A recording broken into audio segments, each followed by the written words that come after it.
Bola Ahmed Tinubu exposed again as the Presidential Election Petition Tribunal (PET) is about to give their final verdict or final judgment. Good morning, good afternoon, good evening, guys, depending on where you are watching from. Welcome to BMS News. Guys, I'll be dropping a video how Bola Ahmed Tinubu was exposed by an American journalist.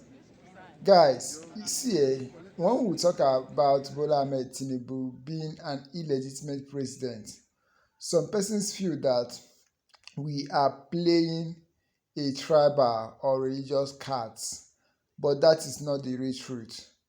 That is not the real truth. We have had so many Nigerian presidents who are both Christians and Muslims. We have had so many Nigerian presidents who are both South and North, yet they were not criticized the way Bola Ahmed Tinubu was, or they don't have bad records like that of Bola Ahmed Tinubu. Guys, just watch what this journalist have to say about Bola Ahmed Tinubu. I know most of the supporters of Bola Ahmed Tinubu will still come to this comment section to tell us to defend Bola Ahmed Tinubu, because we know in Nigeria you can defend anything. You can defend anything.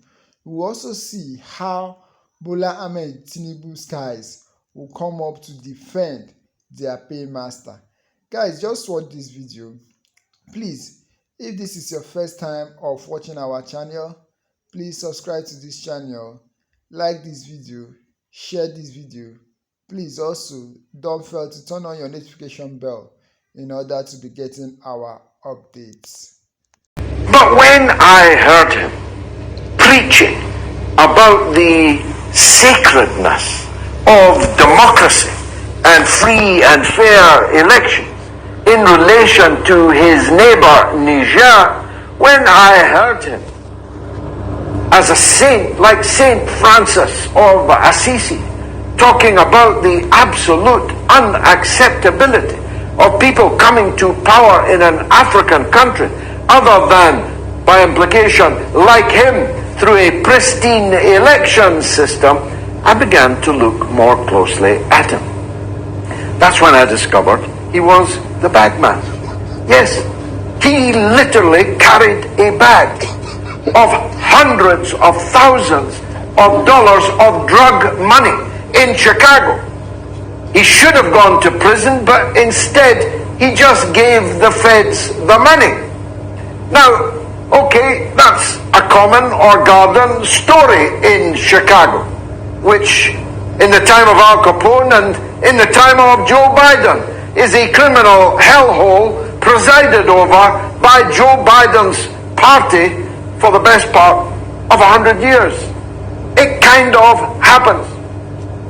But when I began to think, how does a man who's a bagman for organized crime in Chicago end up in the president's house in Abuja? How does that happen? Well, I then discovered that probably it didn't happen at all.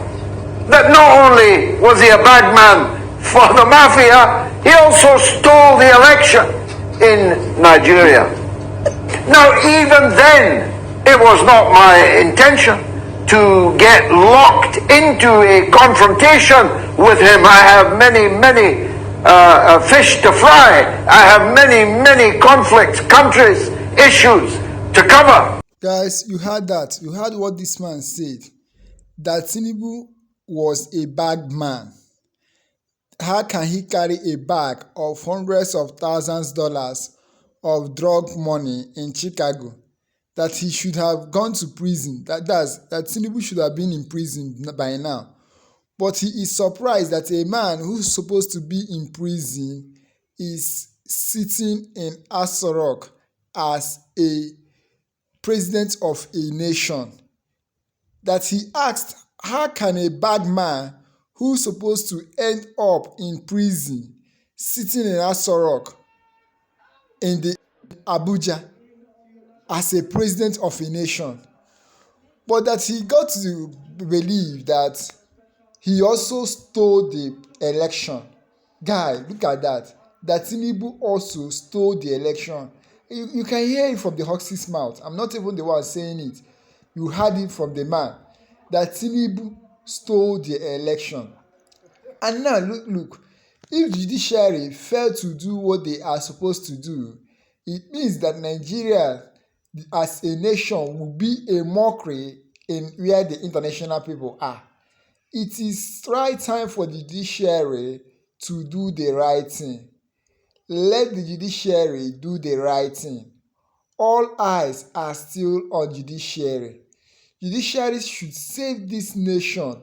Since INEC under Mahmood Yakub had decided to sell Nigeria to a person, one man, let the judiciary do the needful so that the nation will still remain at peace.